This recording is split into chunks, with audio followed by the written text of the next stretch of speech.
बड़गाम में मीडिया से बात करते हुए पीडीपी चीफ महबूबा मुफ्ती ने एक और बड़ा बयान दिया। उन्होंने कहा कि हमें ईरान से सीखना चाहिए कि कैसे उसने हिम्मत दिखाते हुए यूनाइटेड स्टेट्स जैसी ताकतवर मुल्क को दूसरी बार बातचीत की मेज पर आने पर मजबूर कर दिया है।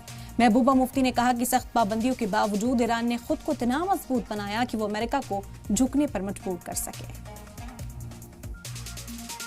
ईरान पे बात हुई कि किस तरह ईरान ने इतनी बहादुरी से मुकाबला किया कि आज अमेरिका दोबारा ईरान के साथ बातचीत करने के लिए तैयार हो गया। तो ये भी लगा हमें ईरान से सीखना चाहिए कि उन्होंने तमाम सैंक्शंस के बावजूद 40-45 साल किस तरह अपनी तैयारी की, किस तरह उन्होंने एजुकेशन को आगे किया। वहाँ सबसे ज्यादा डॉक्टर हैं, इंजीनियर हैं वगैरह हैं। हमें भी उनसे सबक सीखना चाहिए और बजाय इसके कि हम डिप्रेशन में चले जाए, हमें अल्लाह ताला पे तवक्कल करके ईमान की रस्सी को थाम के हमें आगे बढ़ने की जरूरत है। ये बेशक कि हमारा इस वक्त हम दरिया में हैं, तूफान पानी यहाँ तक आ गया, मगर सर बाहर रखना है जब तक हम इस दरिया से बाहर आएंगे।